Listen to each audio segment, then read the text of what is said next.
যুক্তরাষ্ট্রের ৪৮ ঘণ্টার যুদ্ধবিরতির প্রস্তাব প্রত্যাখ্যান করেছে ইরান। ইরান যুক্তরাষ্ট্রের দেওয়া ৪৮ ঘণ্টার যুদ্ধবিরতির প্রস্তাব প্রত্যাখ্যান করেছে। এ তথ্য জানিয়েছে ইরানের আধা সরকারি সংবাদ সংস্থা ফার্স নিউজ, একটি নাম প্রকাশে অনিচ্ছুক সূত্রের বরাতে দিয়ে।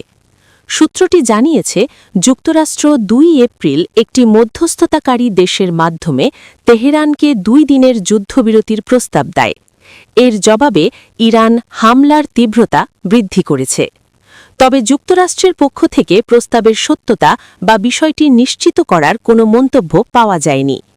এর আগে মার্কিন প্রেসিডেন্ট ডোনাল্ড ট্রাম্প বলেন, যুদ্ধ শেষের লক্ষ্যে ওয়াশিংটন ইরানের নতুন কর্তৃপক্ষের সঙ্গে আলোচনা করছে এবং তাদেরকে বিচক্ষণ বলে অভিহিত করেছেন। তবে ইরানের পররাষ্ট্র মন্ত্রণালয় বারবার যুক্তরাষ্ট্রের দাবিকে প্রত্যাখ্যান করেছে।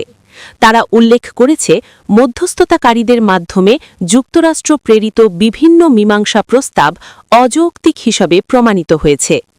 ইরানের পররাষ্ট্রমন্ত্রী সৈয়দ আব্বাস আরাগচি সম্প্রতি আল জাজিরাকে জানান, তেহরান ও যুক্তরাষ্ট্রের ১৫ দফার প্রস্তাবের কোনো সাড়া দেয়নি এবং তাদের সঙ্গে আলোচনায় বসার কোনো সিদ্ধান্ত নেয়নি। তিনি বলেন, চলমান যোগাযোগকে আনুষ্ঠানিক আলোচনার পরিবর্তে কেবল বার্তা বিনিময় হিসেবে দেখা হচ্ছে। আরাগচি জানিয়েছেন, তেহরান যুদ্ধবিরতিতে রাজি হবে না এবং এই অঞ্চলে যুদ্ধের সম্পূর্ণ অবসান চায়। ফার্স নিউজ জানিয়েছে, মধ্যপ্রাচ্যে যুক্তরাষ্ট্রের সামরিক বাহিনী উত্তেজনা ও চ্যালেঞ্জের মুখে পড়ার সময়ই প্রস্তাবটি এসেছে।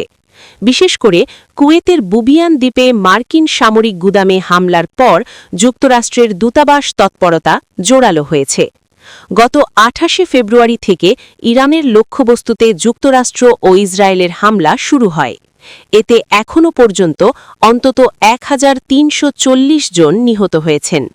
জবাবে ইরান ইসরায়েল সহ জর্ডান, ইরাক ও মার্কিন সামরিক বাহিনী সহ উপসাগরীয় অঞ্চলে ড্রোন ও ক্ষেপণাস্ত্র হামলা চালাচ্ছে।